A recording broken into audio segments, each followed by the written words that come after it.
Good morning, dear student. So today we are going to deal with the topic ECG. ECG is nothing. ECG is for recording human cardiac activity and it is for monitoring the cardiac activity of the heart. So before starting with ECG, let us understand what is human heart, how it works, and what is the cardiac system and how they functions. So we are going to see, this is the diagram of human heart. You can see human heart is four chambered, and this heart is having aorta that is going to, and I have shown it in two colors. One side it is shown with blue color and another side it is shown with red color. So blue color is indicating deoxygenated blood and red color is indicating oxygenated blood. Deoxygenated blood means blood in which partial pressure of carbon dioxide is more, and oxygenated blood is the blood in which partial pressure of oxygen is more. Now what happens? You can see there are certain, I have labeled it with 1, 2, 3, 4. So what is happening? Actually, human heart is neurogenic. You have two type of heart system. One heart system is called neurogenic heart and another one is called as myogenic heart. So human heart is neurogenic. You would have seen that there is a particular heartbeat. Now how that heartbeat generates? That heartbeat generates due to rhythmic contraction and relaxation of the heart chamber. So for the generation of the contraction and relaxation of heart chamber, and in between the two heartbeat, what happens, that is called as cardiac cycle. So we'll try to understand how human heart chambers are going to contract and relax, and after contraction and relaxation what is actually happening. So this contraction and relaxation of human heart chamber is dependent upon neurons, and this nerve conduction start with a node. That node is called SA node. SA node is called pacemaker of the heart because SA node is the first point from where generation of the nerve impulse start. So it start with the SA node. From SA node it is going to go to AV node, and from AV node it will be going to bundle of His, and from bundle of His it is going to go to the Purkinje fibers. Purkinje fibers are going to cover entire ventricle system, and then after going to the Purkinje fiber there will be contraction of the ventricle, and which is going to pump entire oxygenated blood to aorta. This entire cycle forms a one heartbeat, and this cycle is called as cardiac cycle. So from slide we'll understand what is cardiac cycle and how cardiac cycle is important. Now let's see with the slide what I have already sent you.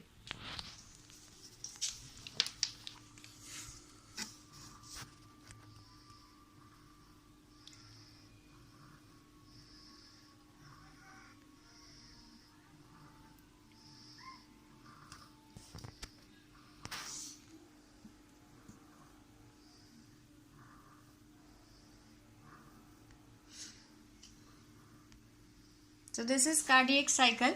Cardiac cycle is event which is occurring in between the two heartbeats. So cardiac cycle consists of two type of event. One event that involves relaxation of heart chamber called as diastolic movement, and another one is called as contraction of heart chamber which is called systole. And entire duration of this cycle is 0.8 second. So what is happening in this particular cycle?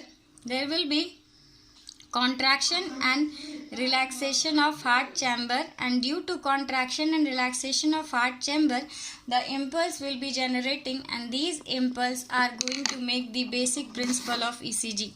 Now going to the historical perspective.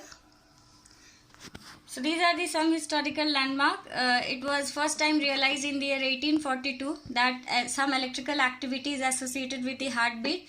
Next, credit for inventing ECG goes to this particular person. And now coming to fundamental principle of ECG. So basically, as I have explained you earlier, that human heart is not myogenic, means contraction and relaxation of heart chamber is not dependent upon muscular contraction. Actually this contraction and relaxation depends upon neurons. That's why it is referred that human heart is neurogenic. Now this electrical conduction system which is responsible for contraction and relaxation of heart chamber, that starts with SA node. That's why SA node is called pacemaker of the heart. From SA node, it stimulates the arterial, and artery will be contracting. Next, it will go to AV node. From AV node, it will go to bundle of His, and from bundle of His, it will go to Purkinje fiber. Each and every conduction of nerve impulse generates a electrical impulse, and this electrical impulse generated are going to different for contraction and relaxation of chamber. Due to this contraction and relaxation of the chamber, there will be difference in potential gradient, and this difference in potential gradient is measured by using placing an electrode on the chest. Now how it is done? After performing this ECG, you will get a graph. That graph is called ECG, electrocardiogram. You can see there is difference in voltage is going to give you this type of graph, and this graph is normal ECG, means a person which is not having any kind of problem or defect in his heart, he or she is going to give you this kind of electrocardiogram. Now if there is any kind of defect in the heart, that is going to give you difference in from this standard electrocardiogram, and that makes the main basis for this particular diagnostic technique. So that's all for today. Next class I'm going to tell you what these values are indicating, and by comparing these values how you can find out what kind of heart defect a person is suffering from. Thank you.